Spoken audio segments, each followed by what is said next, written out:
All right. Hello, everybody. It is October 17th here, and we're getting off to start. The weather's starting to cool down here in Southern California. So, anyway, all right. Gregory, good morning. All right, How you do, how guys. do, sorry.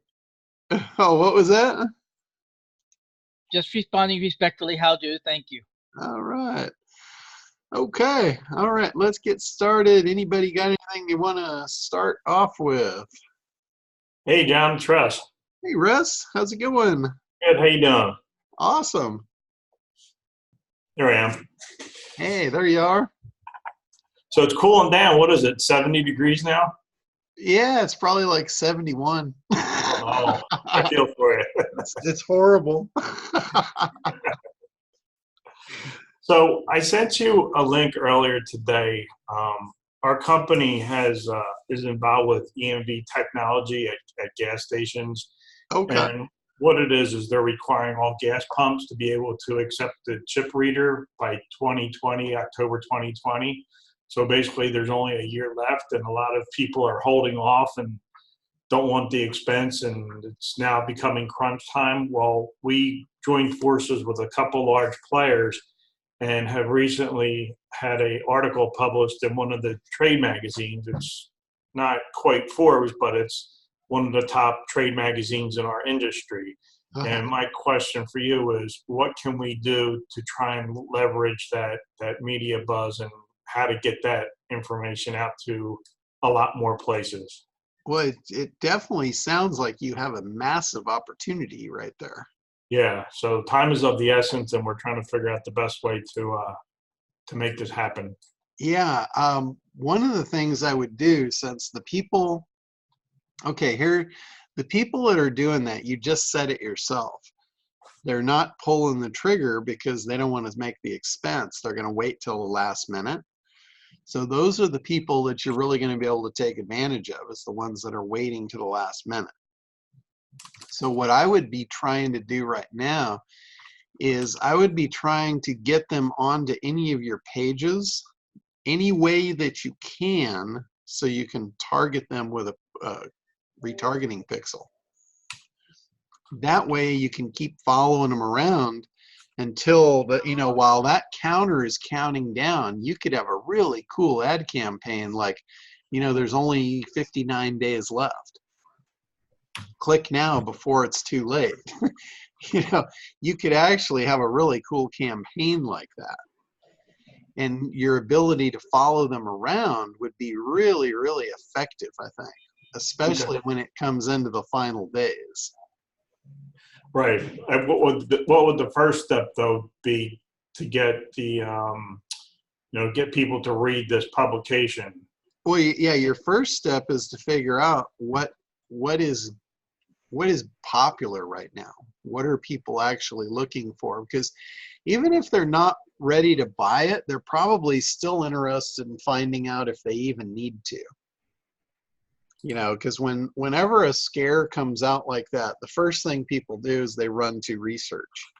So they're going to run to Google and YouTube and all of that.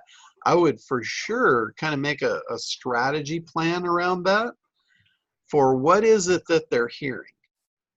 What they're hearing is probably going to trigger what they search for. And whatever that is, I would be creating content for it. And you don't even have to get them to opt in. Your goal is to retarget them. So your goal is to build as big of a mailing list, or not mailing, but as big of a retargeting list as you possibly can. Because what did you say? You have a year left? Yes. So now is definitely the time to do that, because people are going to start hearing this and they're going to start searching. So YouTube, I would for sure not leave out YouTube. And whatever it is, like whatever is going to trigger them, like whatever buzzwords that they're hearing that they're going to search for, I would be putting up YouTube videos all over that stuff. Even if they're just short. Even if it's like, a 30-second video with pretty much the same message, just different videos. You know, like you probably heard of the EMV. If you want to know the truth, here's a link to my site. One of the things that's really important about this is XXX, you know, stuff like that. You want to just be a really good informant. You want to be informative to them. Because if they do, you know, they see you first and then they see you following them around, chances are they're going to buy from you. You know, especially if you're following them around in those final days and they're like down to crunch time and it's like, okay, we got to do this. In what you want to do is kind of compile a list of what they need to know and what's going to happen if they don't act. And then you can have all these different triggers, you know, because there's a lot of different buying triggers. There's the trigger of fear. There's the trigger of, you know, of greed. Like if they're the first one, maybe they're going to get more customers before it happens everywhere. You know, I'm not really sure what the benefits to this thing are to the consumer, if there are any. Well, what's going to happen is if the gas stations don't take the credit card with the chip in it, the liability of fraud goes back to the owner. So basically, if the card's bad, it's on the owner because they're not compliant. Oh, gotcha. Okay. So it's in their benefit to make sure they have the proper equipment installed. If they don't, then they're going to be paying out of pocket for stolen credit cards or whatever. Gotcha. Okay. And is there any other penalties or anything if they don't do it? There are fines and penalties if they're not compliant, yes. Okay. Who are the fines from? Do you know? I believe it's like Visa, MasterCard. There's like a consortium. Okay. So it's right from, so this is more of a compliancy thing with Visa, MasterCard. Right. Okay. So yeah, so you know, build some case studies, build some big ideas around what's going to happen to them or what's potentially going to happen to them if they don't do this. And you've got two big things. You've got the fear factor of the potential loss, but then you've got the real factor of they're going to get smacked by the Visa company if they don't do it. I was thinking it was like an EPA regulation. I saw the thing and I pulled it up and I just kind of scanned it real quick, but I figured you'd get on and give us the scoop on it. I was originally thinking it was some kind of a thing with, you know, with the EPA that you had to update your equipment or, you know, you're going to get fined by the state or something. Yeah, it's bigger than that. It's the whole, you know, nationwide thing. It's not a state thing. Gotcha. Okay. So now is this just in the gas pump industry or is this all over? well, it's already happened in like your stores like Walmart and whatnot. They're already taking chip cards. Yeah. I don't know if there was a deadline for them, but in the petroleum industry, there's a deadline to have it out at the dispenser. Gotcha. And that's specifically what we're talking about. And we have some products that'll help the consumer save money because what's happening is that there's 2-wire that goes to the dispenser now. And to run this new chip card reader, it's TCP/IP Ethernet, so you need 4-wire. So a lot of stations will have a huge expense to dig up the concrete to put new wires in. Where our solution's wireless, they don't have to dig up the concrete. So we're going to save them a ton of money, plus it's a lot faster. Oh, that's cool. Yeah, so there's a lot of benefits that I can kind of play out here. But I'm trying to figure out, you know, what can I do with that article that just came out? Like, can I point links to it, or can I, you know, put that link in other places, or, you know, how do I promote that link and then back to us? Well, I don't know that I would promote that link specifically, like sending traffic out to it, because unless you're driving people to your site to get that information and then you're linking out after you've pixeled them, that's okay. Okay. But I wouldn't like just be directly linking, you know, over to that, promoting that, because you're basically just creating a competitive thing in front of you for your stuff to rank. Well, we're part of it. So that article talks about us being part of this new system. Oh, okay. That's why I want to promote it, because it actually promotes us. Oh, gotcha. Okay, well, that's a whole different thing. So if the article leads back to you, Right. then yeah, you can do press releases. You can do, linking campaigns to it. You can do YouTube videos that link to it. Because if that's the case, then you want that article to be coming up high. I do, and I'm trying. That's why I'm asking how to bring that article up high. Gotcha. I would, any incoming links to it that are actually going to drive traffic. YouTube would be a good spot. A lot of people nowadays will jump into YouTube if they want information. The days of reading stuff is kind of going away. People like to watch videos because reading, you have to be 100% engaged. You can't passively read. You're actually, your eyes are glued to something if you're reading. It takes 100% of your attention. But if you've got people that are busy, like business people, entrepreneurs, people that are like all over the place trying to multitask and things of that nature, they'll fire up a video and the video will run while they're doing other stuff. So it's a really, really good medium for grabbing people's attention because they're going that way anyway. Right. I would definitely be much more apt to pull up a video than I would be to go and, pull up a news article or something. Right. Like even in the news, I skip over all the news stuff until I get to one that has a video. So as far as a link building campaign, how would you structure that? For link building, I'd figure out, what the keywords are that people are most likely to be searching for. And I would start building anchor text links into that, including your brand name. I would definitely tie the brand name into the linking campaign for sure.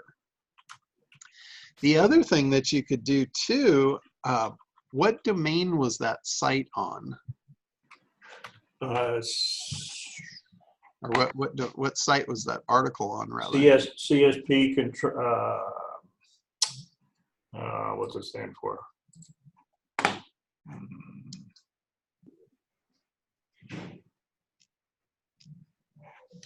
Anyway, CSP, one of the things that you could do, this might be a really kind of stealthy way to do this, is to figure out, like, run that domain in SEMRUSH. See if it happens to be ranking for any relevant keywords to it, and then run site pop on it. And even if it's not ranking relevant keywords, figure out what the relevant keywords are to that particular article, and then run a search in Google for the keyword, see if that site comes up, and then if it doesn't, add the brand to the thing and see if it comes up then. And if it does, then definitely you can run site pop on it and possibly push it up, because those keywords, I don't think there's going to be a lot of competition for those yet. No, there is not. That's the whole thing. There's no competition for these keywords. Yeah, it's just a matter of, has Google figured out to attach them yet? Okay. So site pop's really good for that. Okay, so I have the CSP Daily News is the name of the site. Yeah, so if site pop, starts running some searches for that and connecting that page to it, you're going to have an absolute winner there. There we go. Now we're talking. That's one thing. I definitely would do some links too, though. I would for sure, like, at least put up one YouTube video.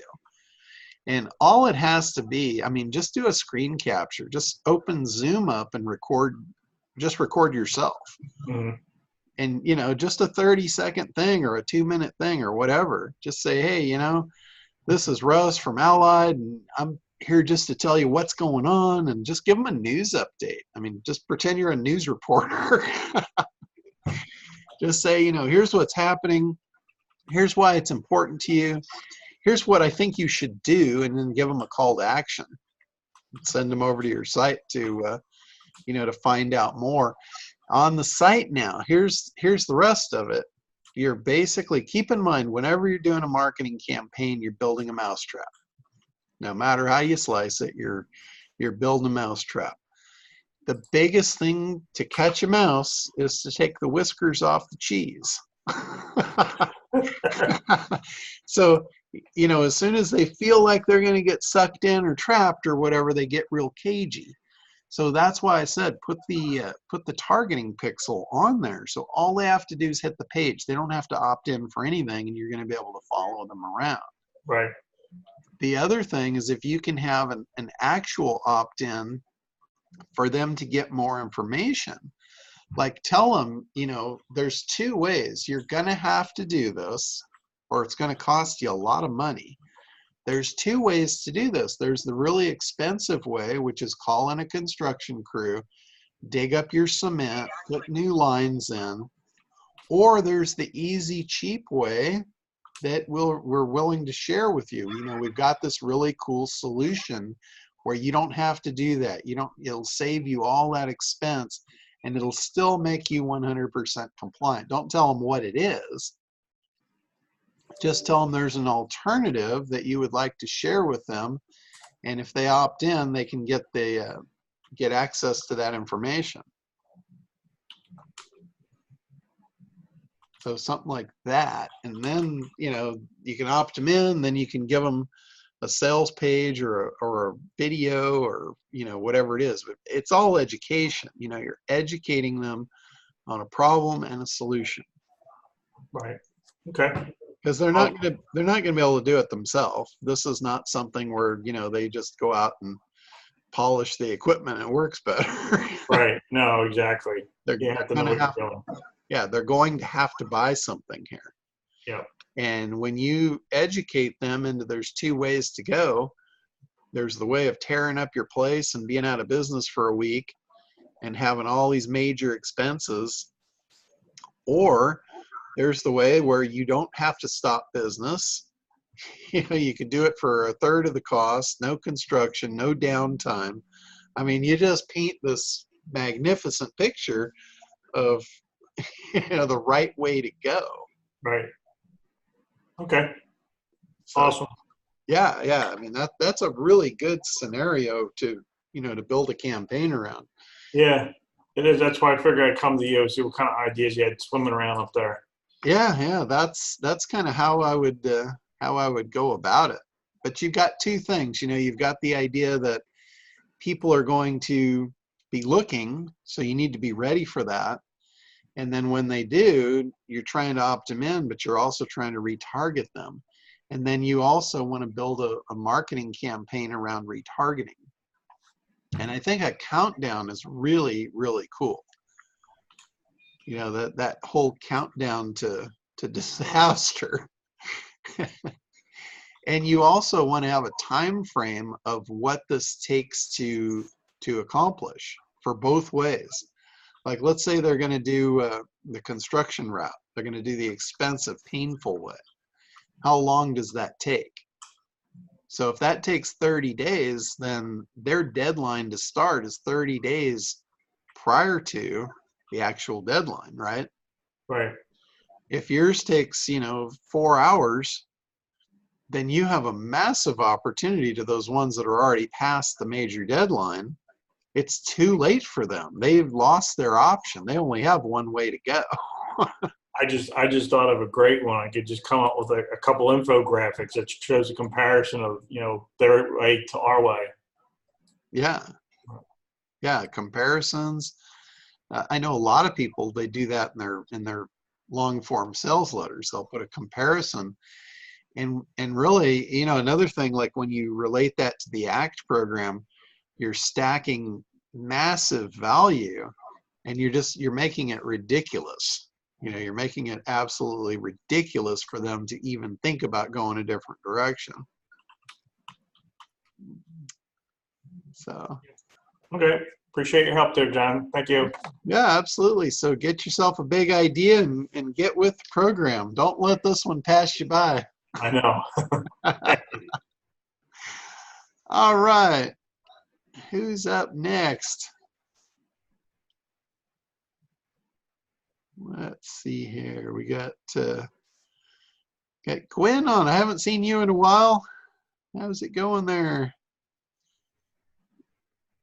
Okay. All right. Question about link building, the best strategy for 2019. And actually, this is going to be the best strategy for 2020 and beyond. When you're doing link building now, it's no longer about just finding a place where you can get a link. Like, it's no longer about creating blogs and places that nobody sees. That used to work really well because all you had to do was get the page that the link was on indexed in Google, and they'd follow the link and they would count it. With their AI, SEO now is really about AI, and that's artificial intelligence. Intelligence, yeah. So when you think about it in that fashion, what's important to the AI is activity. It's user engagement. So if you're creating links, if you're doing a link building campaign and no one's following the links, that link could potentially be worse than if it wasn't there.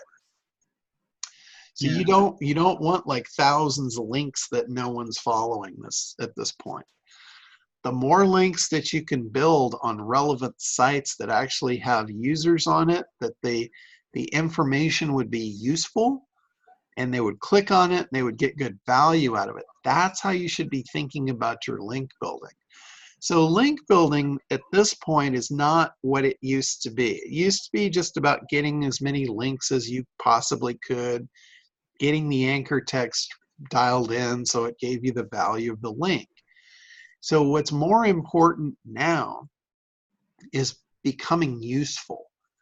It's, you know, SEO, the whole SEO game was built around building stuff to trick the search engine and get them to think you're more popular than you really were. That has been the game since day one. Google is leading the battle here on combating that because they don't like junk. They don't like garbage. And quite honestly, I mean, I've been involved in the SEO industry since day one, and I've been involved in building junk links. I've been involved in building junk content just for the sake of driving traffic. And it was a great game. You know, as long as you were driving traffic to good offers and stuff, it all worked. You know, it always worked. But Google has gotten really sophisticated. They've gotten really smart. And they're looking at actual user engagement to decide, hey, is this content valuable? And is this where people want to be sent? Because they don't want to send traffic to something that's a bad experience. And the thing is, they know how to evaluate that now. They look at, you know, it started off with bounce rate. That was kind of one of the first things that the SEO community identified, was bounce rate was really important. And it's funny, you know, it's been really funny to me to look at this from the outside and to see how unsophisticated the SEO community really is. You know, all they saw was bounce rate. They didn't see the reason behind it. They didn't see why that mattered to Google. And that was like, that just shined a light on the future. You know, if they care about bounce rate, they care about the experience of the user.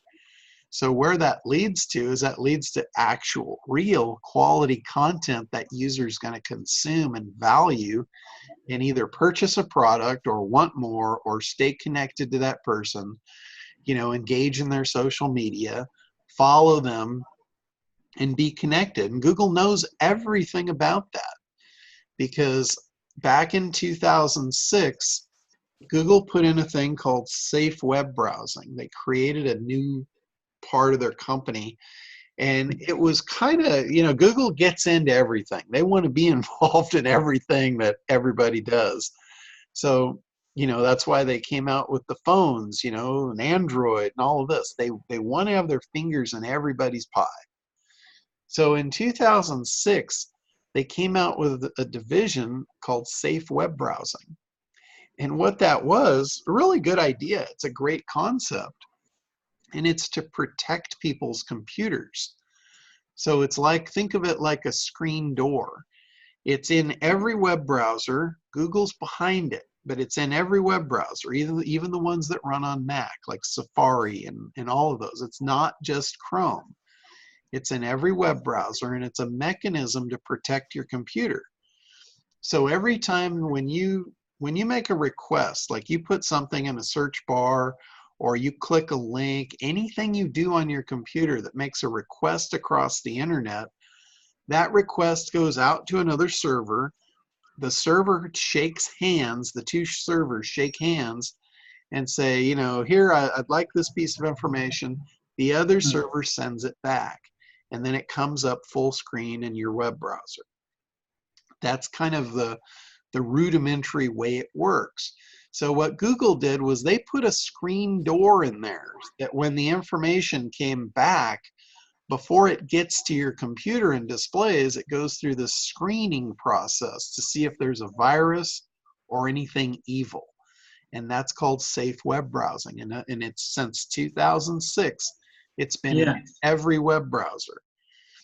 So people ask me, hey, can I turn it off? And yes, you can. You have to go into the settings of your browser and you have to turn safe web browsing off, but it's on by default. So the significance of that, you know, it's important you understand what it is and how it works, but the significance behind it, why it's important, is that tells you that every request that has gone across a web browser since 2006, Google knows it. So not only do they know they hit your site, they know what the person did after that.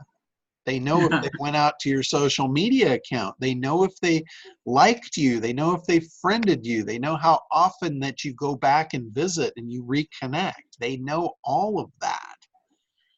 So what that did to the SEO world is it shot a big hole right through its heart. There's really very little true manipulation that you can do in SEO anymore. You have to really show a good user experience. Now, this has created a massive problem for the little guy. The little guy that's up against major brands that have a foothold, the little guy almost has no chance at all of success in SEO unless he somehow gets a bunch of traffic and shows value to users. Then Google will pay attention and start valuing their content. That's why SitePop was such a brilliant piece. It's like that fake it till you make it scenario. You know, if you're not there, this is the only way I know that you could fake it till you make it. But here's the big thing on the other side of the wall, and this has always been the case with SEO. Traffic itself is meaningless unless you can convert it. So if you're using SitePop to fake it till you make it, when you make it, what's going to happen is either you really make it or Google just flushes you down the toilet again. Because eventually, you know, let's say you use SitePop, it's not actual users that are interacting with your site. It's the SitePop devices and the network that's doing it. So when Google sees, oh, okay, there's action here, this site's good, we should send them more of our traffic, they start sending real users. If the real users get a bad experience, guess what? They're going to bounce off. They're going to be working against what you did with the SitePop. So it's really, really important that you have good content, that you're concerned with your community and what you're offering, who you're offering it to, why it's important to them, and that you provide good value. So the long answer to the question is all of that's important in your link building as well. Wow. So well, John. My other question is related to affiliate program, affiliate marketing. Okay. How we can persuade to people to join affiliate program, affiliate marketing? Sure. what affiliate with affiliate programs or anything else that you're offering, it's exactly that. It's an offer. You know, it's like, think of it as a sale. When you try and make a sale, you're giving all the benefits, you're showing them why they need it, you're showing them why it's important, what it's going to do for them. The affiliate thing is no different. So the benefit to an affiliate program is the person that becomes the affiliate is going to make money. Ultimately, that's the big benefit behind it. So how do you prove that? Proof is a really big factor in attracting affiliates. Also greed. You know, greed is a big trigger for why somebody will do something. So let's say, for instance, I come out and I say, okay, I have new product A, and I've invited all these affiliates to promote product A. The first affiliate that promoted product A, he had a $27 EPC. EPC is earning per click. So that means if he sent, you know, 1,000 people and he made a $27 EPC, he made $27,000 by doing that promotion. So the greed factor now is going to kick in. The guy that sees that, he's going to go, oh man, I have a bigger list than that. He made 27,000. I can make more. So they're already piecing together how much they're going to make based on proof of past track record. So it's really important that you make sure that when you do your first affiliate deal, that you do it really well so you can get good numbers so you can attract the next one. So one thing that you got to know, affiliate deals are done in a lot of different ways. Sometimes it's done with a sequence, sometimes it's a sales page, sometimes it's a webinar. But understand most people don't buy on the first round. So you want to have an actual campaign. Now, what is specific execute steps about affiliate marketing? So the specific steps is it depends on where you're coming into it. If you've already got an affiliate and you're ready to put together a promo, the most important steps there is that you've got a sequence. First of all, that grabs their attention, gets them to sign up for the promo. The next thing is you've got to deliver the information, whether it's a webinar or whatever. But understand this, if the thing is at a given time, like a webinar, for instance, generally when I do a webinar, we get, you know, X amount of people to sign up for the webinar. We get a very small percentage of those that actually show up for the webinar. So usually our sales on the webinar are fairly small, but then we send out the replay for the webinar. You get a lot more sales on the replay than you do on the live event. The only reason you have to do the live event because you got to get something to promote, something to send out. But what you want to also do is you make sure that there's scarcity built in. Any offer has bonuses, the bonuses expire, and then that gives you a reason to follow up. So like for instance, I'll give you the example of Site Pop. When we do a Site Pop webinar, we typically do it on a Wednesday. We'll do it on a Wednesday about noon, we'll promote it, we'll get a bunch of people to sign up, some of them show up, and then when we do the webinar, we say, okay, the bonus here is we're going to give 3 months of free service if you buy right now. This offer expires Friday at midnight. So there's like from Wednesday to Friday midnight is the special bonus. So that gives us an opportunity to send the replay out and say, hey, there was a replay, it expires on Friday night at midnight, make sure you watch it. So we're giving them an urgency to actually watch the webinar so they don't miss out on the bonus. Yeah. And then we send the follow-up campaign, the emails go out. Hey, you know, last day, hey, there's only 6 hours left, 1 hour to go. So fine. You're following. Push. Yeah. Push and push. Exactly. Yeah. And then after the bonus is over, you send another email. You go, well, sorry you missed the 3 months, but we're extending it. You only get 2 months, but that offer ends Sunday night. Now the whole sequence starts again. And then Sunday night, you send, well, sorry, you missed the free months, but we have, for those of you that didn't buy because it was too expensive, we have a lower version we just released, and you might be interested in that. And we pick up a whole bunch of sales on the lower version. It's like a downsell, but we don't offer the downsell until the first 2 scarcity events have triggered. So Fine. that's how we run that campaign, and it works really, really well. Wow. Yeah, it's good. Thank you, John. Yeah, absolutely. That campaign, the first one that we ran like that, we did. The guy that I ran it with, he has a really good SEO list. He's very familiar with his list, and he was telling me, that he expected 25,000 in sales. And I'm like, okay, that's awesome. Let's do it. He was the first one that I did this with to prove it. We did the live webinar, and we only had, at the end of the live webinar, I think we had just under like 8,000 in sales. And I was kind of bummed. I'm like, oh man, sorry we didn't hit your number. And he's like, no. He goes, don't worry. He goes, we'll hit the number by the time we run the sequence. He said a lot of the sales will come on the replay and after. And it was funny because by the time we hit Monday morning, we had 52,000 in sales. Oh, well. So That's we doubled his expectation by running that sequence. So, you're building a mousetrap. my webinar is a key of success of affiliate marketing.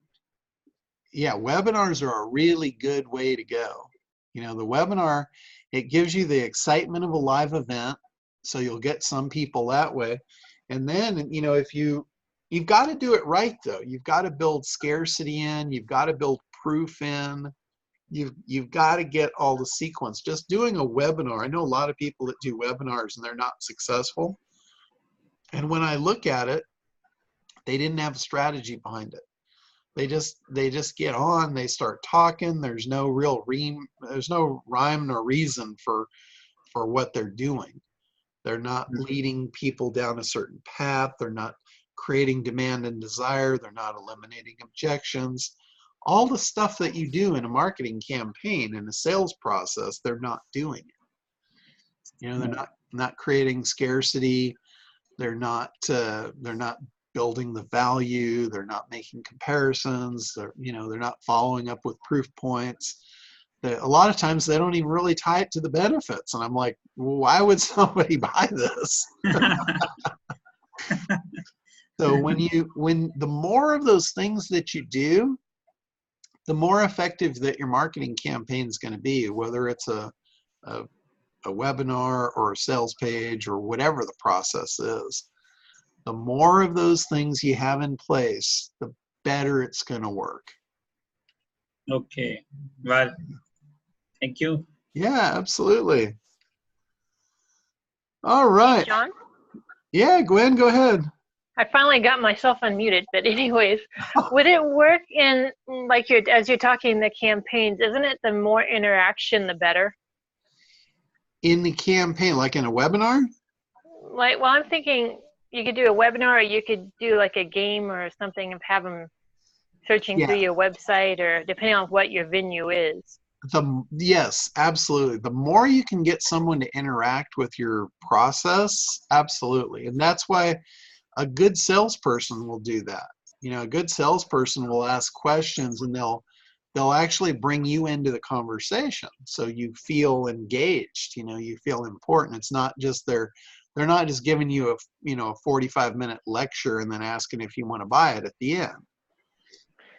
And so if you're doing a webinar like that, then would you recommend doing the ones like, if you've experienced this, raise your hand, or if you do this, and the little, using the interaction in your webinar to get people actually doing something? Yeah, and that's why they do it. I know for me, that kind of stuff drives me crazy. See, me too. It annoys the heck out of me. Yeah, I mean, it really bothers me because, and I think it's because of me. It's not because it doesn't work. It's just me. I know the people doing it, and I know most of them are shysters.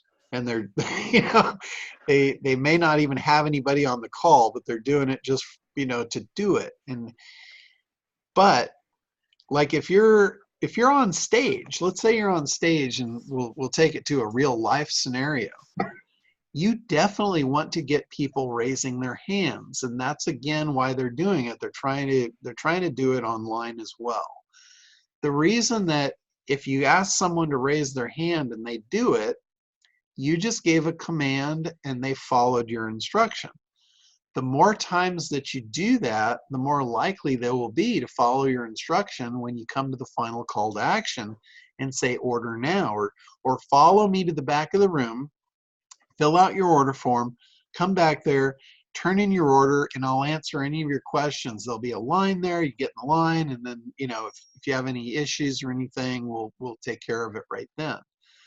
So the more that you engage them and the more you get them to do things, and again, that's why a salesperson, there's a particular thing in sales where they call it a yes sequence. They get you saying yes, and they'll ask the most stupid questions to do it. And I just, you know, when I see it and I hear it, it just feels so, it feels so dirty to me. You know, it's just so non-genuine that it just And makes, that's why I kind of shy away from it, but then I'm seeing it working and I'm kind of going, ugh. yeah. Well, understand the most important thing is to understand why it works. Understand what's happening and why it works, and then use it to your advantage wherever you can. But it just, you know, for me, I see it done wrong most of the time, and that's when I feel greasy about it. You know, it's like you know, walking onto a used car sales lot and you get attacked by 3 or 4 different salesmen at the same time, and they're all just, you know, scraping the bottom of the barrel, and they'll tell you anything to, you know, to get you to buy. And I hate that. I hate high pressure sales. I would rather be fed really good information and draw my own conclusion.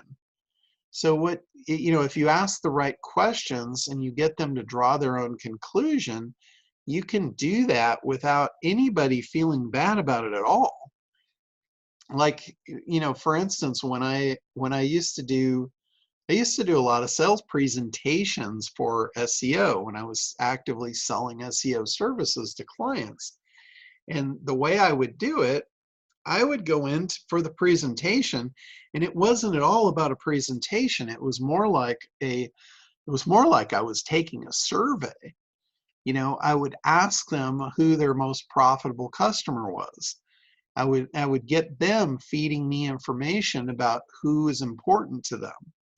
I would ask them questions about, like, you know, what do they buy? How long do they stay on? What are they worth, you know, for the lifetime value of that customer? And once they gave me all that information, I would ask them at that point, I'd say, okay, well, thinking of that person, what do you think they would type in when they went to Google? Do you think they're actively looking for you? What do you think they're typing in? And then the person would tell me, and I would say, let's try it. Let's pull it up on your computer. Let's see what happens. And I would have them type it in. So they would type it in, and all of a sudden now they see their competitors and they see that they're not there. So all of a sudden, I mean, what I did there was I just ripped a hole in them. I ripped them a 2-foot hole in them, and they're bleeding on the floor. It might be a really good time to offer them a Band-Aid. You know, I've exposed a massive problem. Now I look at them with them. We see the results. We're discovering something here together. This is also known as a bonding practice. So we did something together. We discovered something together. And now they just want to know, how do I fix it? And that's what you're there for. So it's not down to a whole presentation of, you know, what you can do for them. They've already discovered the problem. They want it fixed. So at that point, it becomes a very easy sales conversation. It comes down at that point to, like, how soon and how much. And if price is an issue, I can kind of sense that ahead of time if price is going to be an issue. And I come back with another question before we even get there, as I say, wow, you're not even on this page. I go, what do you figure that's costing you? You know, if each one of these customers you just told me about is worth $10,000 lifetime value, what do you figure it's costing you to not be here when they're searching for you? You're just like openly handing these people over to your competitors. They're worth $10,000 a piece over your lifetime. Like, wow, that's really expensive. So when it comes back to what it's going to cost for me to fix it, now all of a sudden, in comparison, it's a total bargain. You know, if I want to charge them $5,000 a month to fix a problem where they're losing $10,000 valuable customers every day, it all of a sudden, you know, it's a deal. It's a total bargain. So again, nobody feels greasy at the end of that.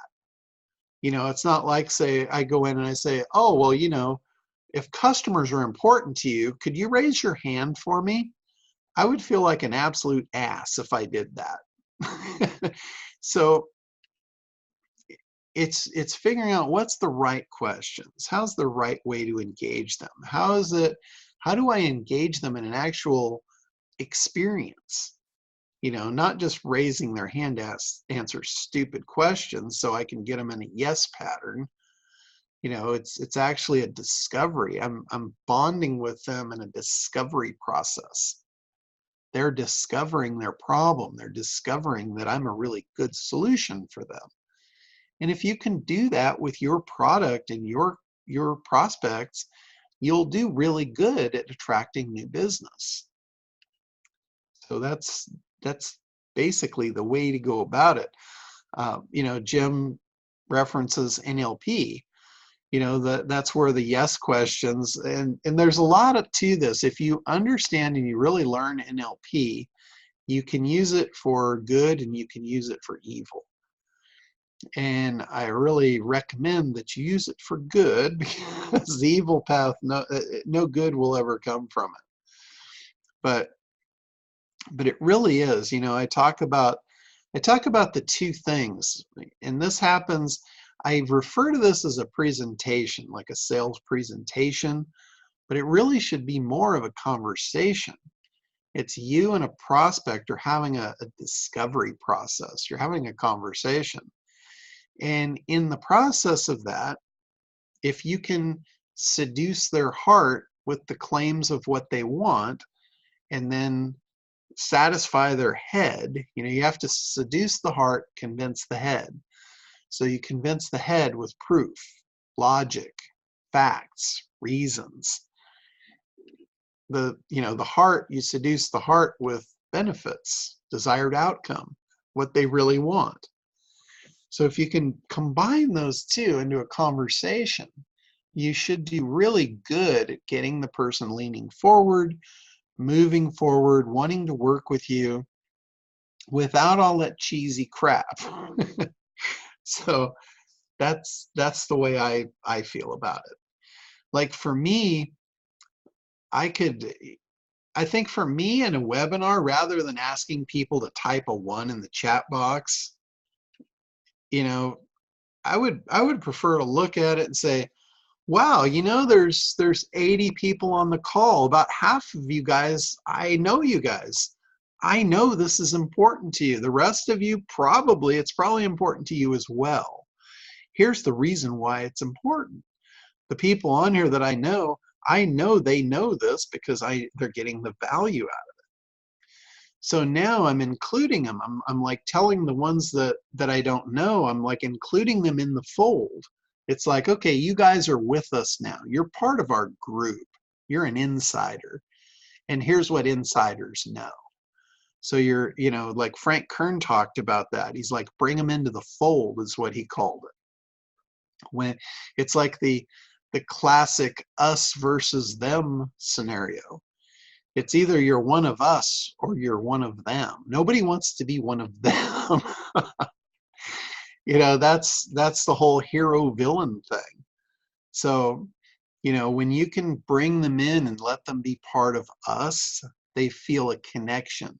They feel a bond. And that's, that's a really good thing to do in a sales conversation, is to create that bond.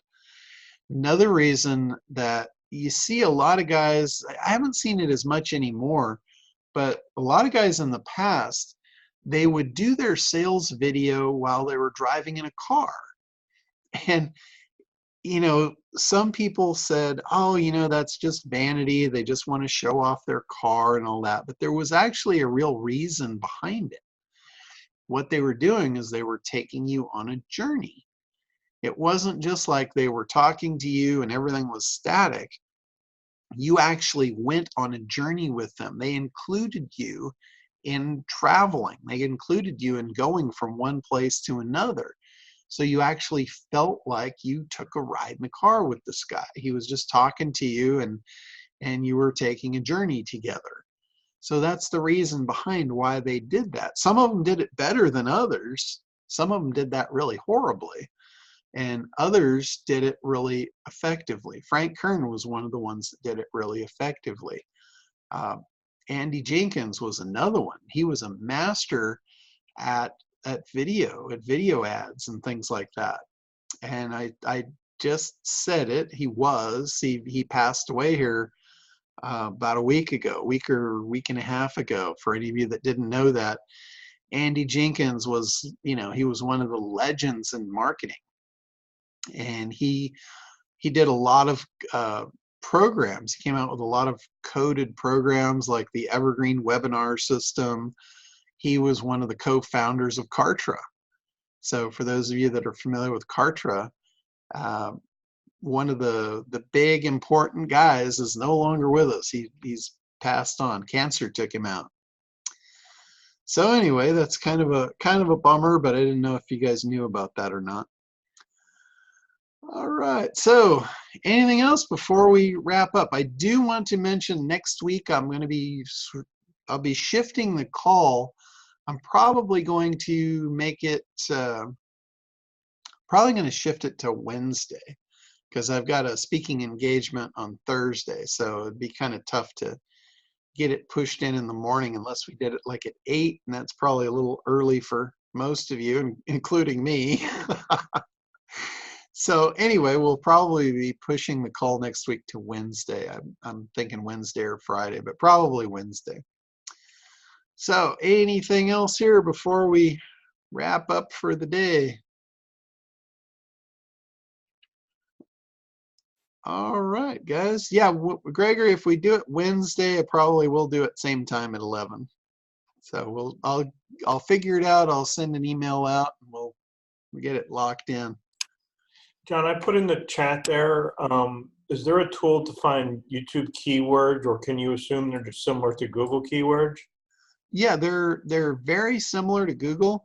If you go into YouTube, YouTube has a lot of the same functionality as Google does. So the drop-down box will be making recommendations. And I believe, I don't know this for sure, but I'm pretty sure that when you run a search in YouTube, if you scroll to the bottom, I'm pretty sure it has relevant terms there as well. So those are really good indicators, those drop downs, because those are all based on past history. So that's real info. That's like being right in the belly of the beast. I don't know if SEMRUSH doesn't have anything to do with YouTube, do they? Like, no, not specifically. Not specifically. There is YouTube tools. There's a lot of tools out there, and I know that there are a couple that do specific keyword research inside of YouTube. I don't remember offhand what they were, but if you there's this cool little thing out there now. It's called Google. But you can go and you can do like keyword research for YouTube and Google and see what tools come up. There's okay. Hey, did you ever look at that traffic spy program? No, man, I haven't had like a minute of extra time here in the last couple of weeks. So, all right, I'm sure you'll get to it. Another thing you might do too is go into YouTube itself and just type in the keyword, how do I how do I do YouTube keyword research? You might have somebody that pops up with the perfect answer there for you. All right, I'll go back to Google. Thank you. All right. Yeah. Oh, Mike's saying one of the things that's different about YouTube, and this isn't really specific to YouTube. This has to do with the AI. When you type in a particular thing, like he used the example of how to play guitar, it's bringing up videos about guitar lessons. And that's because Google's AI knows the intuitive hop that when somebody starts looking for how to play a guitar lessons is probably imminent in their future. So they're basically forecasting and predicting. So that's another thing. And the way that dovetails into the ACT program is in the pyramid of awareness. Like the base of the pyramid, this also mirrors keyword research as well. The base of the pyramid is the biggest sector, and it's always the most generic. Like when somebody goes in there and they say, you know, how to play guitar, that's toward the base of the pyramid. A lot of people are doing that. When they get more educated, then they start looking for more specific things like guitar lessons. Now, once they see that, they're in a learning process here, and they're actually in the process of defining what they wanted. So after they do guitar lessons, the next thing might be guitar lessons for country music, or guitar lessons for rock and roll, or, you know, whatever it is, more and more and more specific. So that's what Google is doing. Yeah, or a specific song, you know, guitar lesson for how to play a specific song. And what Google's doing is their AI is trying to forecast what's the most likely thing that you're actually wanting so we can get you there quicker. So, and again, that's not just for YouTube, that's happening in search too. You'll see it in the drop-down box. I think I would be willing to bet if you put that type of thing in the drop-down box, it's going to do the same thing. It's going to try and predict where you're going. It's all about intent. Google's ultimate goal with AI is to figure out what is the intent of the user so we can deliver the right user experience. Google knows that if somebody is looking for how to play a guitar, they know they don't want to dump them into a thing that's got all this irrelevant stuff, even if it's exactly what they asked for. Google's trying to figure out what did they really want, what did they really need. So it's really a cool thing. It's very sophisticated in nature, but when you look at what's behind it, it's a really simple concept. It's give someone what they want, even if they don't know what that is. So that's kind of the reason behind it. And it's a great idea. It's really a good thing. Any really good salesperson, you know, what they do, they ask you a few questions in the beginning. And what they're trying to do, they're trying to figure out, what do you really want? Even if you don't know what that is, you might not know what to ask for. But if they can get a handle on a few different things, then they'll know what to recommend. They'll say, oh, well, you know, based on what you told me, I think this would probably be really good for you. And then, you know, that's a bonding experience. It's a journey. So focus on the journey and you'll do really well in leading the horses to water. So, all right, last shot here. Anybody else before we wrap up? Hey, John. Yeah, Mary Sue, go ahead. So we just need, I need to get that information to you for my AuthNet. Oh yeah, I saw your email. That is really weird. I have not seen that before, that it would automatically expire your old keys. And you're right, you're probably good not to do that just yet. Yeah. So I told Volusion I am leaving. Okay.